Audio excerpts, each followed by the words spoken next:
आज हम एक छोटी सी कहानी के माध्यम से जानेंगे। कुछ एक जीव भूल से जानवर योनि में चले जाते हैं। जानवर योनि में जाने के बाद भी उनकी विवेक चेतना जागृत रहती है, सही बोध और सही समझ होती है। गृहस्थ जो छोटे छोटे नियम पालन करते हैं, वैसे ही कुछ एक जानवर जो सम्यक दृष्टि वाले होते हैं, वे भी ऐसे व्रतों का पालन करते हैं। कह सकते हैं गृहस्थ साधु की तरह जानवर साधु भी होते हैं जो अपने नियमों में पक्के होते हैं। एक गांव में एक सत्यवादी बैल था। वो श्रावक धर्म का पालन करता था, यानी छोटे छोटे नियम जो जैन श्रावक पालन करते हैं। अष्टमी चतुर्दशी को उपवास भी करता था। साधु संतों का योग मिलने पर वो प्रवचन सुनने भी जाता था। लोग उसे भगत कहने लगे। एक बार एक श्रेष्ठी का बच्चा मार्ग में खेल रहा था। उसके हाथों में सोने के कड़े व गले में सोने की चैन थी।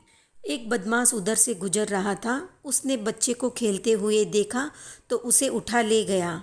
सूने मार्ग में गला दबाकर उसने मार दिया और सारे गहने ले लिए। मृत बालक को बैल के सींग पर डाल दिया और वहाँ से चलता बना। बच्चा बैल के सींग में अटक गया। बैल ने सींग हिलाकर बच्चे को नीचे गिराने की कोशिश की, पर वो गिरा नहीं।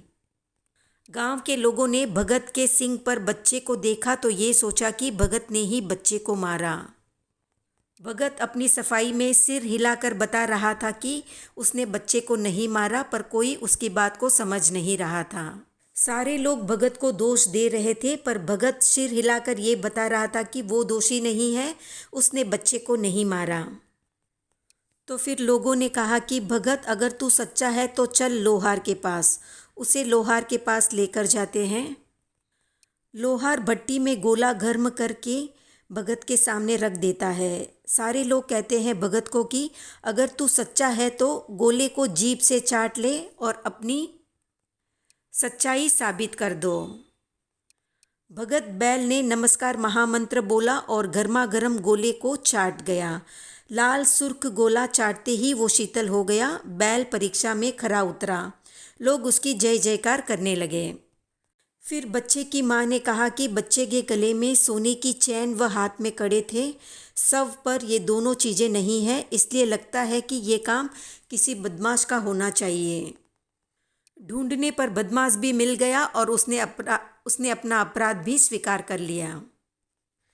तो सत्य आखिर सत्य ही होता है। भगत ने अपनी श्रद्धा से जनता को बता दिया कि आग में तपने पर ही कुंदन चमकता है। जीवन में जितनी कसौटियाँ होती है उतनी ही चमक ज़्यादा बढ़ती है।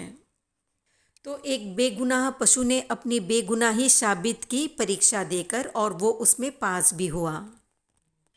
वीडियो पसंद आए तो लाइक शेयर सब्सक्राइब करें।